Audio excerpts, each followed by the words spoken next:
Hello, welcome, and thanks for joining us on this edition of News 2. I'm Sandra Gaman-Singh. Topping on Newscast tonight, Board of Education officials are unhappy with how slowly things are moving to get Central High School back up and running, according to a Daily News report. But members of the community and even one lawmaker have their own ideas about reopening the school. News 2's Erica Parsons has the story. Central High School's campus remains closed to school activity since a number of foul odor incidents in March rendered the campus unsafe. Some students and staff were sent to the hospital from the last incident, prompting education officials to call off school and send in for professional experts. Shortly after, Central's operations moved to the educational complex, where students were able to resume classes on a double-session schedule, though it would be weeks before government officials isolated and identified the problem as complications from an outdated sewer system. Public Works and Waste Management are still trying to pin down just how the problem is occurring and how it can be fixed, but that means it could be months before the campus is ready for students. Members from the St. Croix community have their own ideas about fixing the central problem, and those suggestions include using campuses that are now sitting vacant. A Facebook post asking about the possibility of leasing the now vacant Good Hope Schools campus to break up Central High into smaller campuses got a lot of attention, with the majority of people embracing the idea, especially the part about separating the grades. There was even talk about using St. Dunstan's old campus that's also closed and has been for years. But one post said separating grade levels takes away from the essence of high school, and while the writer wasn't in favor of that option, they agreed it's a good temporary fix if a new school is built. Right now, Senator Alicia Hansen is trying to introduce legislation that would authorize the Public Finance Authority to provide $30 million towards the construction of a new campus for Central. Hansen's bill also calls for a state-of-the-art track and field, indoor volleyball court, music facilities, computer center, science labs, football and soccer fields, and agricultural grounds. The senator said the old campus that's more than 50 years old poses a health hazard, so the obvious choice is to build a new, safer facility. Erica Parsons, News 2. Well, education officials were not available to respond to what options they are considering for the future of Central High School, but News 2 will bring you that update as soon as we have it. A battle to keep one gubernatorial candidate in the 2014 race went to court Tuesday. Former Judge Soraya Diassi-Kofelt, who is a gubernatorial hopeful, is suing the elections supervisor to make sure she stays on the ballot. Kofelt and her running mate, John Canegata, were given a notice of defect after filing nomination papers to run. Canegata is a registered Republican, while Kofelt is a no-party candidate. Elections supervisor Caroline Falk said that's a no-no. The two should belong to the same political party. But Kofelt has argued there is precedent for it, citing 3 former governors who had lieutenant governors with different party affiliations. Falk said the law changed in 2006, so that doesn't apply. Canegata, as well as Ronald Charles, is suing Fox. Charles signed the petition for Kofelt and Canegata. We'll keep you updated. The Virgin Islands National Guard is conducting a 5-day training exercise throughout the territory. Operation Forward Guardian 2 takes place Wednesday, June 4th through Sunday, June 8th. Operation Forward Guardian provides soldiers and airmen in a civil support role along with interagency partners to save lives, alleviate suffering, and protect property at the earliest practical time. During the exercise, guardsmen will set up field sites, perform required tasks, and react to no-notice scenarios. Personnel, equipment, and vehicles will be utilized in this training. Guardsmen and Army Reserve Forces will participate in the preparedness exercise. The St. Thomas District of the Democratic Party will be sponsoring a forum for candidates for the Senate, delegate to Congress, lieutenant governor, and gubernatorial aspirants.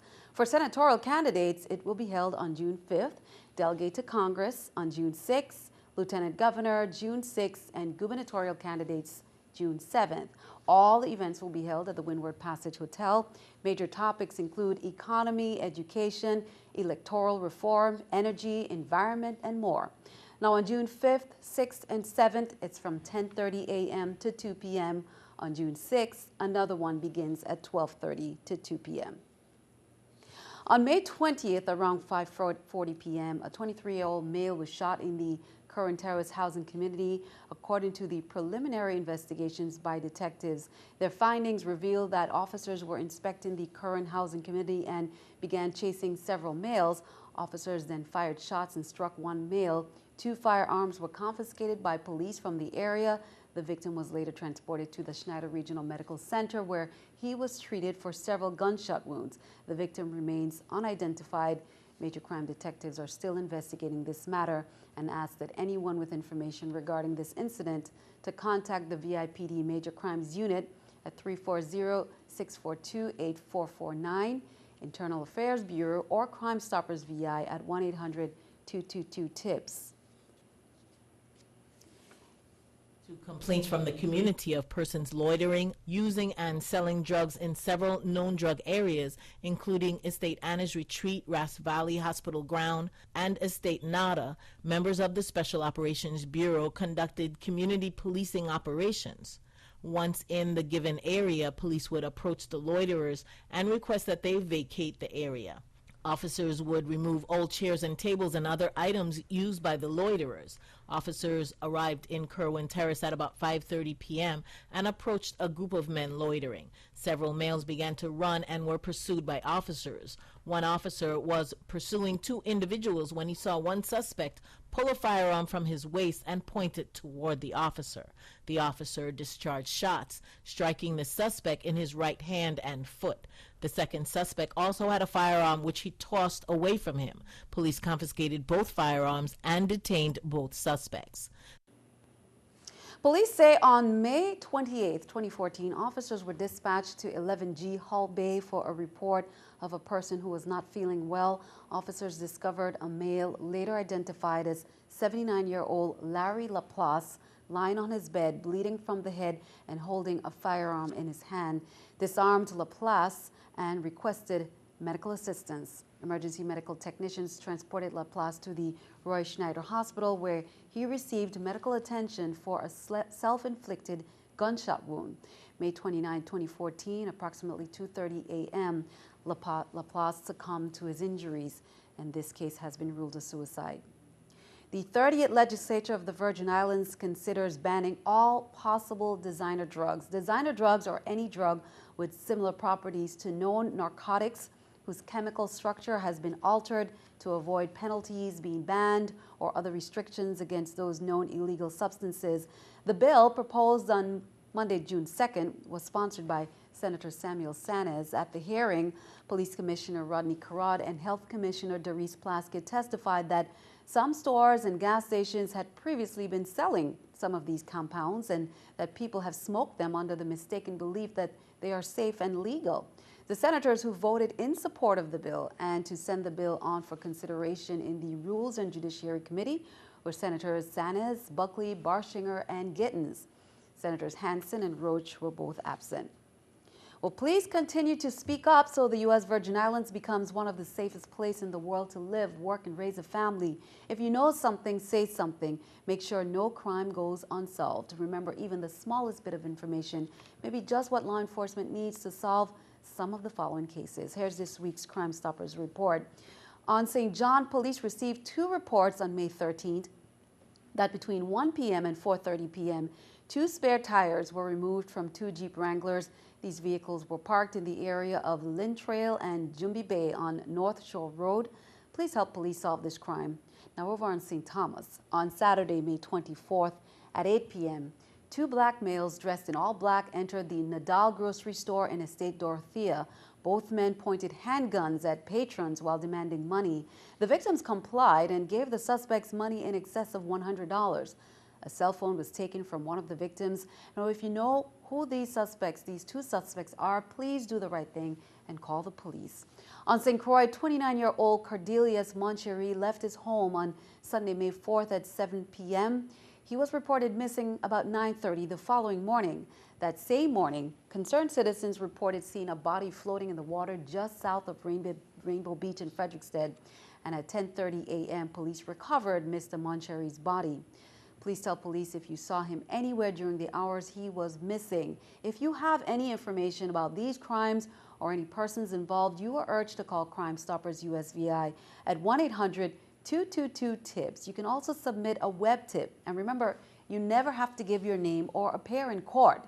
Crime Stoppers USVI will pay a cash reward of up to $2,500, and you can remain anonymous. Unclaimed rewards expire 6 months after the award date. Turning our attention overseas, Congress is looking into the details of President Obama's decision to exchange 5 high-level Taliban officers for a captured American soldier. Craig Boswell is on Capitol Hill with the latest.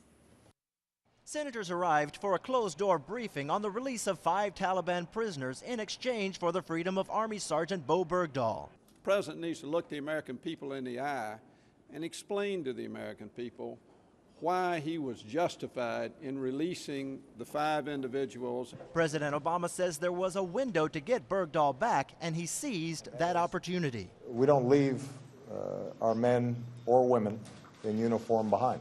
The Speaker of the House says members got a briefing more than 2 years ago about the possibility of a prisoner swap, and they raised serious questions about it with the Obama administration. Complicating the debate are questions about Sergeant Bergdahl's capture in Afghanistan. He chose to take off his gear, put down his weapon, and walk away during the middle of the night. He betrayed everything. Joint Chiefs Chairman Martin Dempsey says the Army may still question Bergdahl about why he left his post. Craig Boswell, CBS News, Capitol Hill. And keeping our eye on the economy, after the harsh winter, Americans returned to car dealerships in May, driving up sales. Chrysler saw a 70% boost last month. Ford was up 3%, and the crisis didn't hurt GM as badly as expected. Sales rose 13% in May, the best result in nearly 6 years. Toyota was up 17%, and Nissan had a record month with a sales increase of 19%. In other news, AT&T believes it will bring in more money this year because of cell phones. The company says this quarter it's been selling more wireless plans than expected. Here's the New York Stock Exchange with our stock market watch. The Dow, Nasdaq, S&P all down. The Dow 21, Nasdaq 3.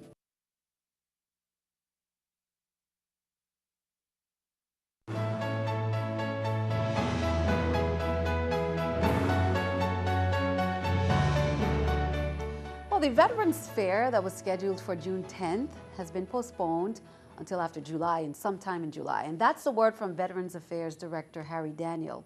Daniel also gave an update on some other upcoming developments related to the investigation and the resignation of VA Secretary Eric Shinseki.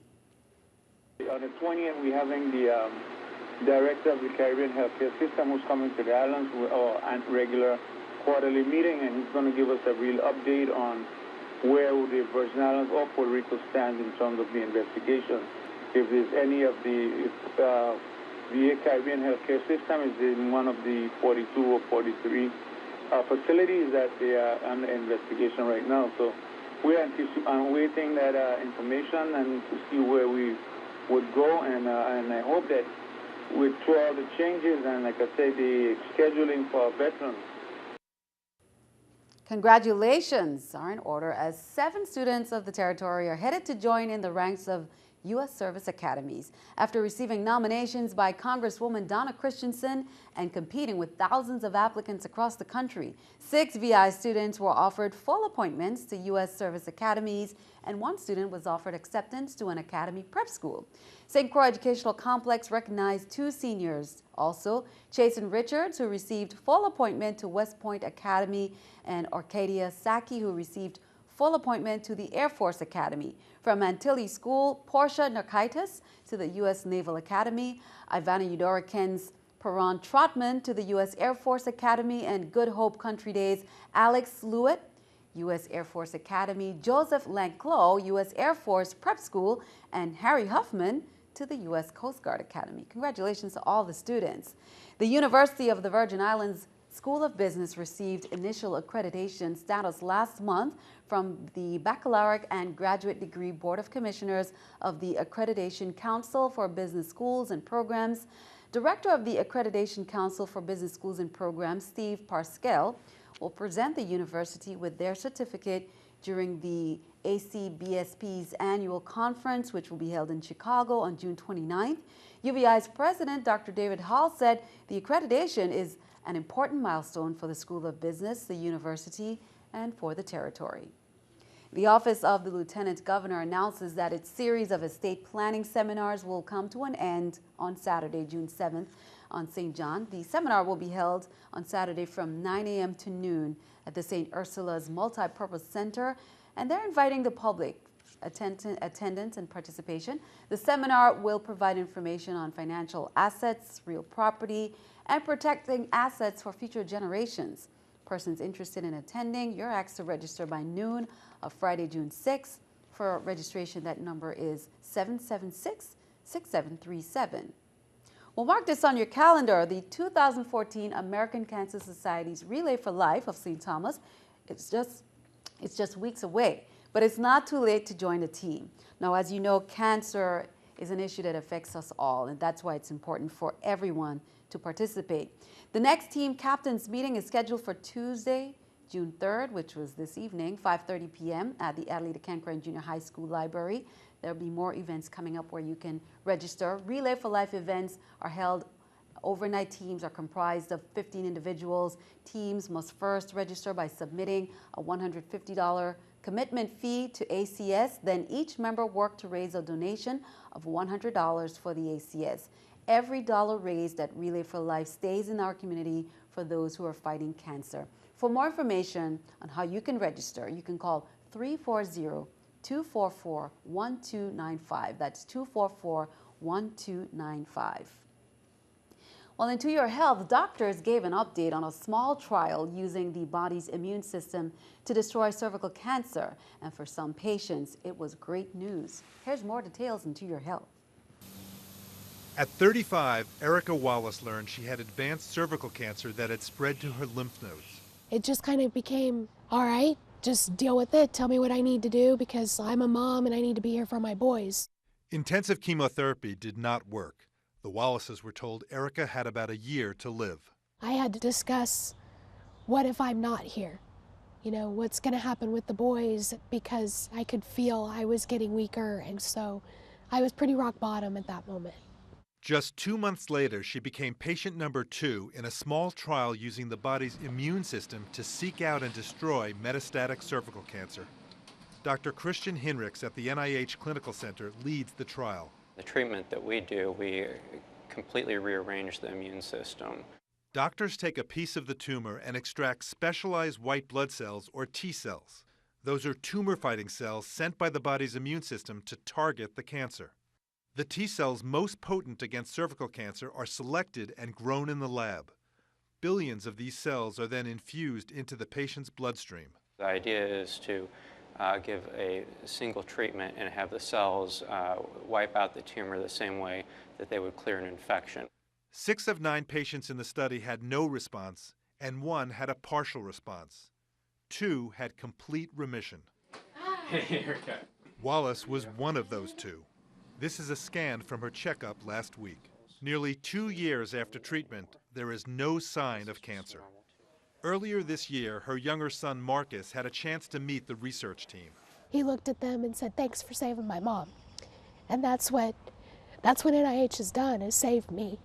Although only 2 of 9 patients were successfully treated, Dr. Hendricks points out this is the first time this kind of treatment has provided a long-term remission in somebody with cervical cancer.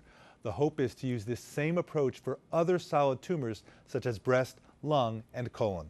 Dr. John LaPook, CBS News, New York. Well, be sure to stick around. There's much more straight ahead.